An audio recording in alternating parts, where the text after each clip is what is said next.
Hey YouTube, Serac here, and today I've got my Lyrilusc budget deck to show you.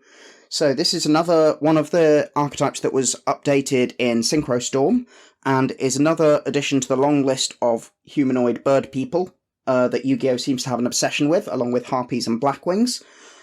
Before we get into the profile, please remember to like, subscribe, leave a comment, and let's get into the profile. We have 2 copies of Lyrilusc Celestine Wagtail. This is one of the new cards from Synchro Storm.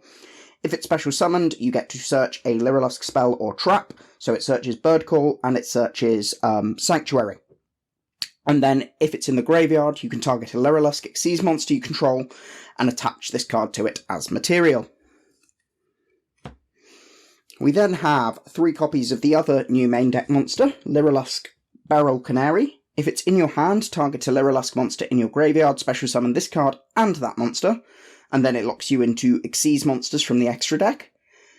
And a Wind Xyz monster that was summoned gains this effect. Gains 200 attack, and its control cannot switch.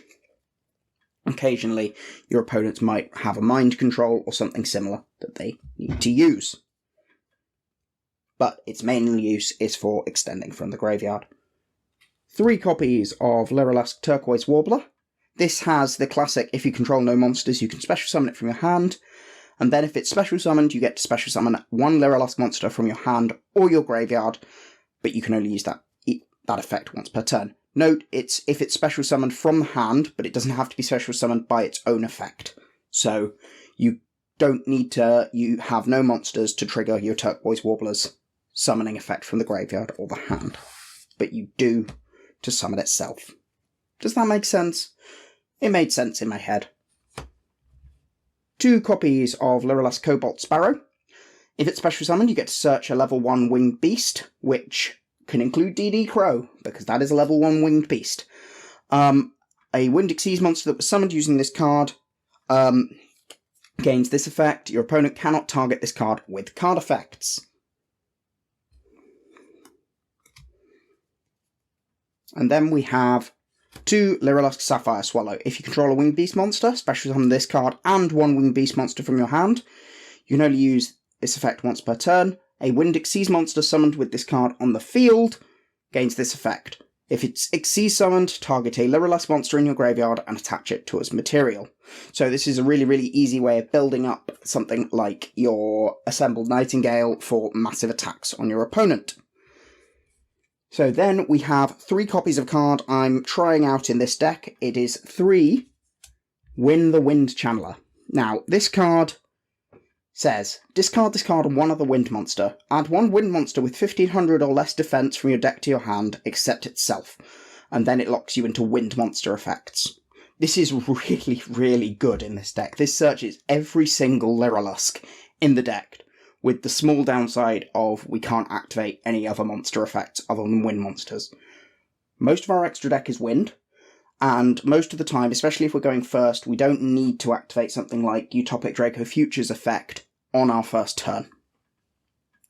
This adds so much consistency to the deck, it's unbelievable. And it can also special summon itself from the hand if a wind monster is destroyed by battle, but you're using this for the search effect 99.9% of the time. 1 barrier statue because special summon locking is fun, but don't do it to a Flundereeze player because it does literally nothing to them. 1 Apex Avian because Omni Negates using Simorg is also fun, and yeah, it's another really easy Omni Negate we can get out, because we can make the Simorg link really easily. We then have 3 copies of Effect Veiler as our classic hand trap that we know and love. 1 copy of DD Crow because we can search it, and it sometimes helps and sometimes it doesn't do very much at all, so we only need the 1 copy. We then have 3 copies of Lyrilusc Bird Call. This card is amazing, and it's the most expensive card in the main deck. So take 1 Lyrilusc monster from your deck, add it to your hand, or send it to the graveyard, then special summon 1 Lyrilusc monster with a different name from your hand. This card is so good. it's a Foolish Burial, it's a Searcher, and it's an Extender, all in one card. It's so, so good, and we can search it with Wagtail.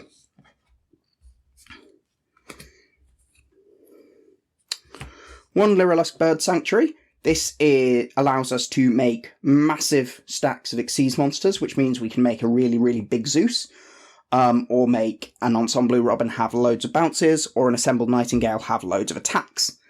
And it also allows us to draw a card once per turn, so it's an Upstart Goblin every turn.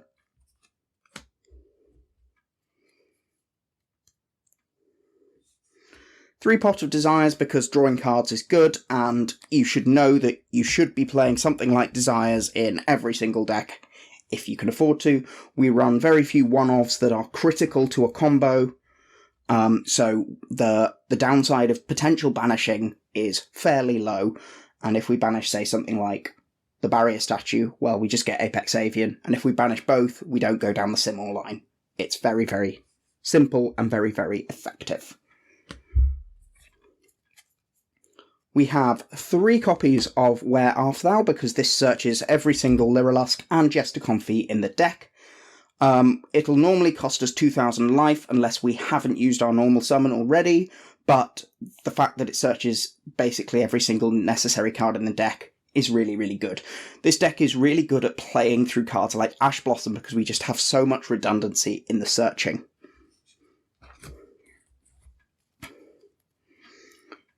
Two copies of Forbidden Chalice. I may have made it quite clear by now, but I love this card.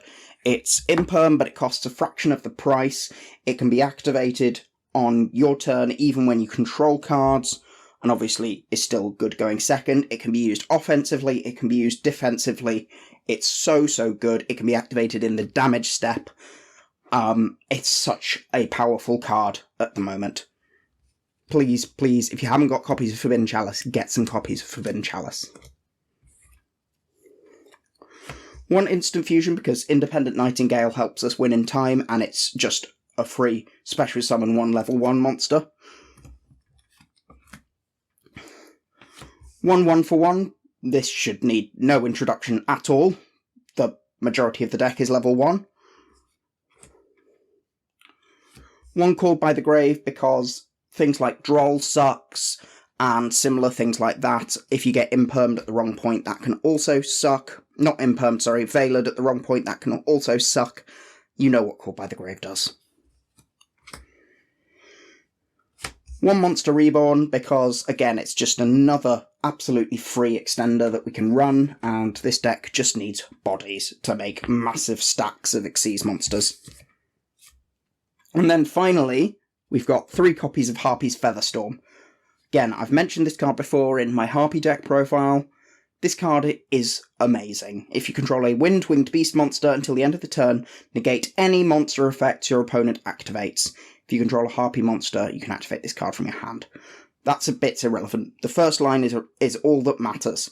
This card is Dark Ruler No More, in a trap, that you can use going first. It's so good. Play this card. It's one of the main reasons to play the deck. Then, for our extra deck, we have one Lyrilusc Ensemblue Robin. This gains 500 attack for each material attached to it. If your opponent special summons a monster, you can detach one material, target one of those special summon monsters, return it to the hand. That is not once per turn. If you can put 5 materials under this, your opponent will get their cards bounced 5 times. If this card in your possession is sent to the graveyard by an opponent's card, target one Lyrilusc monster in your graveyard, add it to your hand. It recycles, and it's quick effect disruption. It's really, really good. And it can get absolutely massive as well.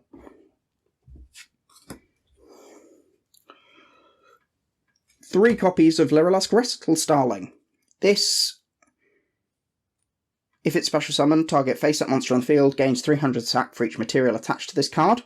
That's less relevant, but still funny if you get an Assembled Nightingale out and you can make a big Recital Starling. You can detach one material for this card, add one level 1 winged beast monster from your deck to your hand. This also searches DD Crow. It also searches every other Lyrilusc in your deck. Have you seen how this deck works now? All battle damage you take from battles involving this card is also inflicted to your opponent. It's very, very funny to win games because they've dropped themselves down to 6k and then you crash into something with a Verte and then you crash into their Dragoon and they take all the damage. It's very, very funny, and your opponent will not like you. One Assembled Nightingale gains 200 attack for each material attached to it. It can attack directly. That's relevant for making Zeus, of course. While this card has material, it can attack a number of times each battle phase up to the number of materials attached to it. Once per turn during either player's turn, you can detach one material, and until the end of this turn, Lyrilusc monsters you control cannot be destroyed by battle damage or card effects.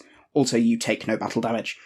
If you have a Recital Starling out, and then you activate Assembled Nightingale's effect, you can then crash your Recital Starling, and your opponent will take all the damage, and you will take no damage. That is how the effect works. And this card obviously also makes Zeus really, really easily, and ends games out of nowhere because suddenly you attack for 5,000 damage.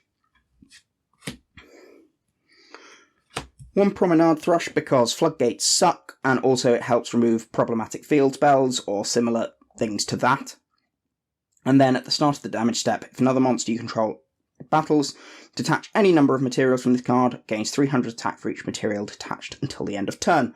This is another way we can make Assembled Nightingale ridiculous and add even more power onto its attacks. One Independent Nightingale. This card you summon with Instant Fusion. That is the only way you're making it. You burn your opponent for 500, and then it just becomes a free material for whatever you need. That is all this card does. It wins you the game in time, and it's a free level 1 extender. We then have one Utopic Future, because we're making Utopic Future Dragon with this, so that's why we're playing this card. You're only making it to make this card. F-Zero, Utopic Draco Future. This card is expensive. It's a shame, but you need to play it. It's one of the main reasons to play this deck. If this card cannot be destroyed by battle or card effects, once per turn you can, when your opponent activates a monster effect, detach one material from this card, negate the activation, and if that monster is on the field, gain control of it. It's a 3k attack monster that can't be destroyed by battle or card effects, and it can be Xyz summoned using Utopic Future as material. And Utopic Future just requires 2 Xyz monsters with the same rank. Most of your deck is rank 1. I wonder where we got that idea from. One Zeus. Ideally you would play 2 of this, but I only have 1 and I'm also budget conscious, so 1 Zeus. We can make this with 5, 6 materials on it. It's ridiculous. How easily we make this. It's what gives us game in longer games and going second as well. Yeah, you should know what Zeus does by now, and if you don't have copies from the Megatins or from opening Phantom Rage when you were looking for Tri-Brigade cards, go and get your copies of Zeus, please, because it's so good. So, onto our links, we have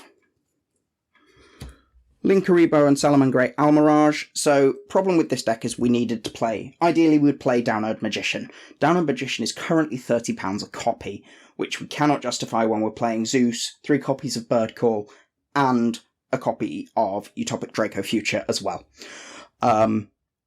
Ideally, you only need to play 1 of these, but we have the space to play 2, so we're playing 2 at the moment. But ideally, 1 of these would be a copy of Downerd Magician.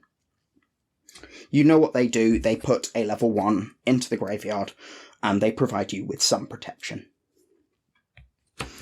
One Greatfly as a generic wind level 2, link 2.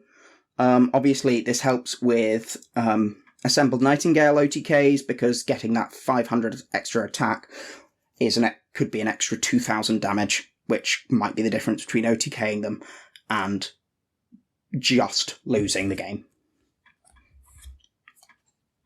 One Simorgh, Bird of Sovereignty, because this card is stupid and should probably be banned, because summoning Apex or Barrier Statue from your deck is really, really strong. And it obviously also protects itself or any card that it points to from targeting. And then finally for the extra deck, one Nightmare Unicorn, because sometimes you just need to get rid of a problematic card on the field, and this is one of the most efficient ways of doing it. So that is Lyrilusc. I hope you enjoyed the profile. It's quite different to a lot of the other decks I've put up. It's rank 1 focused as opposed to rank 4 focused, but it's a really, really fun deck. It has lots of cool interactions and ways of playing around things. As I said, Download Magician is one of the absolute best things you can get for this deck. I hope it will get a reprint soon, but if not, maybe you have one somewhere in a binder, but if not, the deck is still playable without it. I hope you enjoyed the profile. Please like, subscribe, leave a comment, and I'll see you again soon.